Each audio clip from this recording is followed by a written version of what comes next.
आइए साथियों,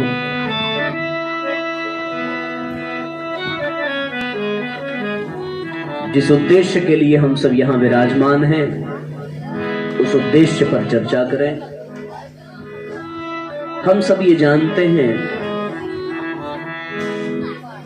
कि वर्तमान समय में हमारे भारत देश में कुंभ का पर्व चल रहा है।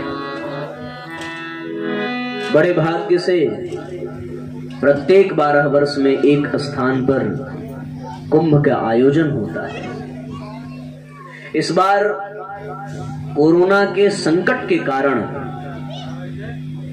हर वर्ष की तरह कुंभ पर्व पर हरिद्वार में, हर बार की तरह कुंभ पर्व पर हरिद्वार में लाखों करोड़ों लोग एकत्रित नहीं हो सकते।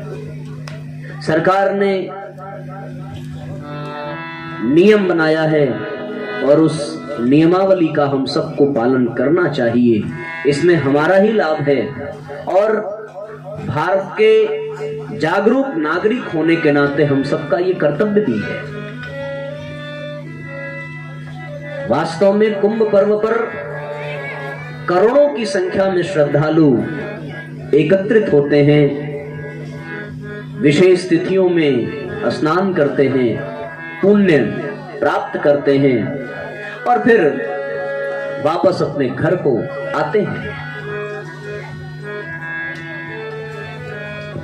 उसी क्रम में साथियों, इस बार भी कुंभ पर्व आया तो है, पर हम लोग चाह कर भी उसमें सम्मिलित नहीं हो सकते, वहां जा नहीं सकते। इतने अनुशासन है, इतनी नियमावली है, उसका पालन हमें करना भी चाहिए। कुंभ का पर्व विशेष लाभदायक होता है, इसमें कोई संशय नहीं है। कथा भी आती है साथियों कि समुद्र मंथन की प्रक्रिया हुई। कश्यप के 2 पत्नियां दिति और अदिति, अदिति से देवता उत्पन्न हुए, दिति से दैत्य उत्पन्न हुए। उन देव और दानवों ने मिलकर के समुद्र मंथन किया और समुद्र मंथन करने के पश्चात समुद्र से 14 विशेष रत्न निकले। श्री मणिरंभा वारुणी अमीय शंख गजराज कल्पद्रुम शशिधेनु धनु धनवंतरी विषबाज। ये 14 रत्न निकले। इन 14 रत्नों में से एक रत्न था अमीय, अर्थात अमृत। जब अमृत निकला तो अमृत को पाने के लिए देव और दैत्य आपस में लड़ पड़े, झगड़ पड़े। सबको अमृत की चाह होती है। वो चाह अमृत की इसलिए होती है क्योंकि कहीं सुन लिया था, कहीं पढ़ लिया था कि जिसको अमृत मिल जाए उसको अमरता प्राप्त हो जाती है। हमारे शास्त्रों की एक विशेषता रही है कि बहुत गूढ़तम बातों को, बहुत रहस्यमयी बातों को बहुत ही अलंकारिक ढंग से प्रस्तुत किया गया, जिससे कि लोग उसको ध्यानपूर्वक सुने और लोगों का उनमें मन लगे। पर कोई कोई ही उन रहस्यमयी बातों को समझ पाता है, उनके आध्यात्मिक संदेश को, उनके पीछे छिपी हुई आध्यात्मिक प्रेरणा को अनुभव कर पाता है। यहां पर समुद्र मंथन की बात है। आपने देखा होगा ये समुद्र मंथन जो है, वास्तव में समुद्र मंथन का अर्थ है और देव दानवों के द्वारा उनके माध्यम से हुआ ये मंथन का अर्थ है कि हमें अपने ही विचारों का मंथन करना, क्योंकि आज हमारे ही विचारों में देवत्व भी है, हमारे ही विचारों में दैत्य भी है। एक समय था सतयुग का, जब देवता और दानव अलग अलग लोक में रहा करते थे, है ना। दैत्य पाताल लोक में रहा करते थे, देवता स्वर्गलोक में रहा करते थे, अलग अलग लोक में रहा करते थे। उनका जब युद्ध होता था तो वो पाताल से चलते थे, वो स्वर्ग से चलते थे और फिर युद्ध होता था। समय बदला, सतयुग के बाद त्रेता युग आया। त्रेता युग में देवता और दैत्य अलग अलग लोक में नहीं, एक ही लोक में पर अलग अलग देश में विद्यमान थे।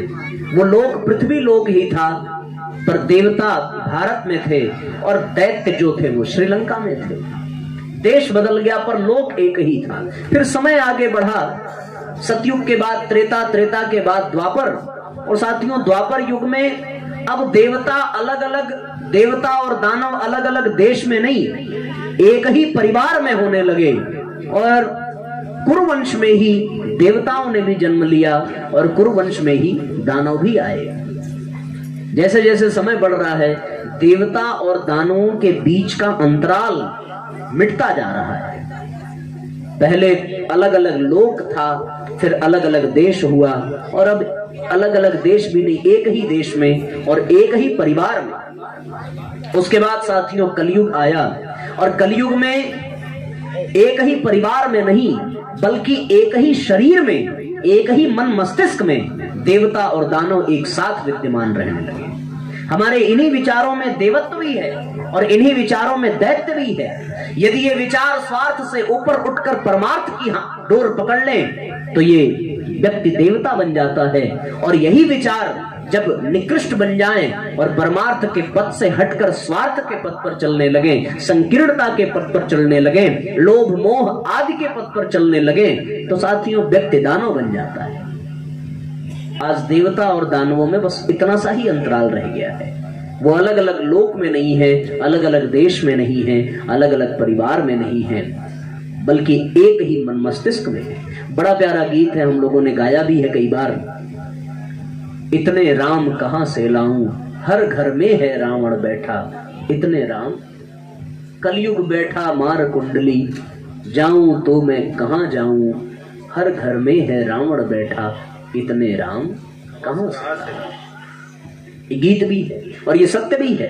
वो रावण घर में नहीं बैठा, वो रावण हमारे मस्तिष्क में बैठा है, हमारे मन में बैठा है, हमारे चिंतन में बैठा है। जिस तरीके से हमारा चिंतन होता है वैसा ही हमारा व्यक्तित्व होता है। यदि चिंतन गिरा हुआ हो, निकृष्ट हो, तो फिर व्यक्तित्व भी निकृष्ट हो जाता है। और जिनका व्यक्तित्व निकृष्ट हो वास्तव में वही असुर कहलाते हैं, वही दैत्य कहलाते हैं।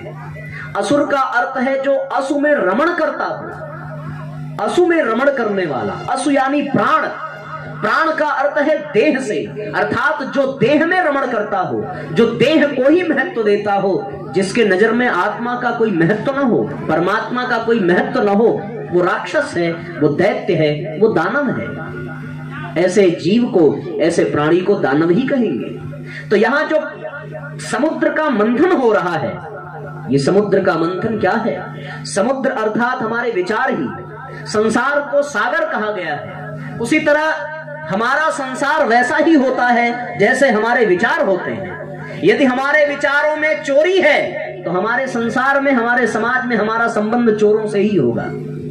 यदि हमारे चिंतन में ईमानदारी है तो हमारा साथ ईमानदार लोगों से ही होगा और हमारा समाज ईमानदार होता हुआ चला जाएगा। तो जैसे हमारे विचार होते हैं वैसा ही हमारा संसार होता है, और उसी संसार को सागर की तुलना की, सागर से प्रतीक बताया गया है, सागर से उसका कंपैरिजन किया जाता है। कहते हैं ना बात बात में, संसार सागर, संसार समुद्र है और जीव उसमें डूबता है, उतराता है। संसार को समुद्र ही क्यों कहा जाता है, संसार को सागर क्यों कहा जाता है? बिल्कुल इसलिए साथियों, क्योंकि जिस तरीके से चारों तरफ से दौड़ती हुई नदियां जाकर के समुद्र में समाहित हो जाती हैं, उसी तरीके से चारों तरफ से दौड़ती हुई जीवात्मा आकर के इसी संसार में जन्म लेती है। और जिस तरीके से वो समुद्र का जल सूर्य सोख करके बादलों को देता है, उसी तरीके से फिर यहाँ पर जो जीवात्मा है वो यदि सूर्य के उपासक हों तो मोक्ष को प्राप्त करते हैं और फिर परमात्मा में विलीन होते हैं। इसलिए संसार को सागर कहा गया। सागर की एक बड़ी विशेषता यह है कि सागर में ज्वार भाटे आते रहते हैं। कभी ज्वार आएगा, कभी भाटा आएगा, उसके बीच में तूफान उठते रहते हैं। उसी तरह साथियों संसार में कभी सुख है, कभी दुख है। कल हम लोगों ने गाया भी था, सुख आते हैं दुख जाते हैं, वो दुख जाते हैं सुख आते हैं। सुख आते हैं दुख जाते हैं, दुख जाते हैं सुख आते हैं। इन आते जाते सुख दुख में हम मस्त रहते हैं, इन आते जाते सुख दुख में हम मस्त रहते हैं, हम मस्त रहते हैं।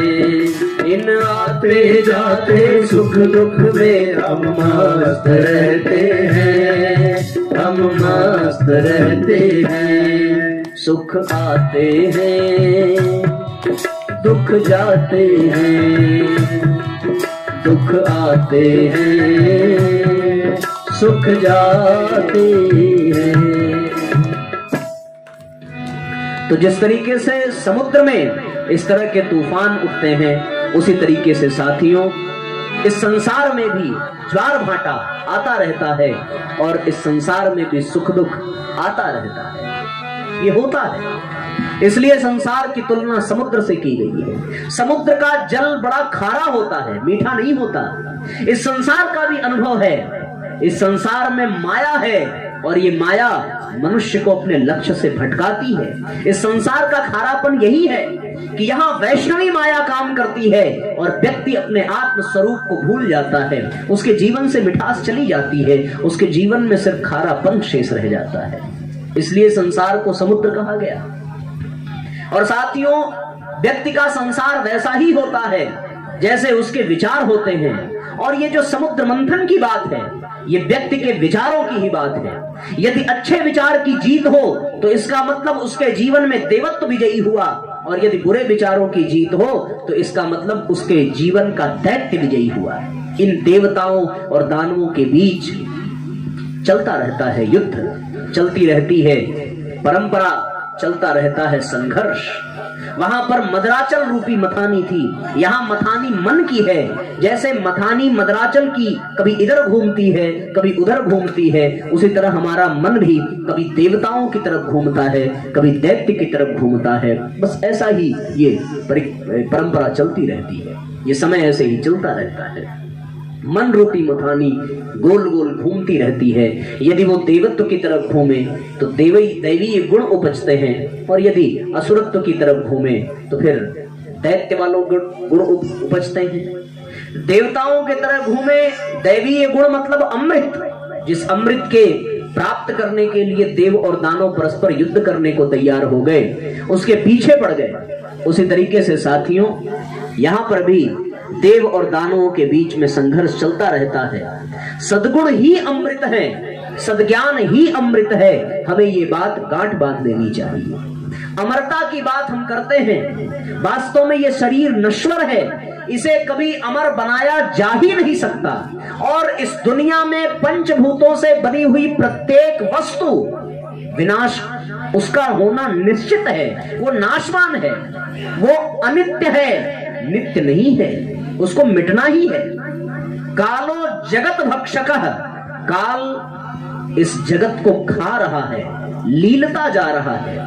हम बचपन में कैसे थे, आज कैसे हैं, वृद्धावस्था में हम कैसे होंगे। हमारा शरीर पल पल बदल रहा है और हम पल पल मृत्यु के निकट जा रहे हैं। हम चाह के भी अमर नहीं हो सकते। फिर यहाँ किस अमरता की बात है? अमरता की बात है, अमरता वो है जो हमारे जाने के बाद भी हमारी चर्चा होती रहे। शरीर अवश्य चला जाए पर हमारी चेतना को लोग याद करें, अमरता उसको कहते हैं, अमरत्व उसको कहते हैं। आज हमारे समाज में राम नहीं है फिर भी रामलीला मनाई जाती है, ये राम की अमरता है। आज हमारे समाज में कृष्ण नहीं है फिर भी जन्माष्टमी मनाई जाती है, ये कृष्ण की अमरता है। आज विवेकानंद नहीं है फिर भी राष्ट्रीय युवा दिवस मनाया जाता है, ये उनकी अमरता है। आज महात्मा गांधी नहीं है फिर भी उनकी जयंती मनाई जाती है, ये उनकी अमरता है। आज परम पूज्य गुरुदेव शरीर से नहीं है फिर भी उनके विचार, उनके सद्गुण, उनकी योजना इस संसार में कार्यरत है, उनके वंशज इस कार्य को आगे बढ़ा रहे हैं। तो भैया अमरता इसको कहते हैं। और ये अमरता किससे आई? ये अमरता किसी अमृत को पीने से नहीं आई, ये अमरता आई है किसकी वजह से ये अमरता आई है साथियों?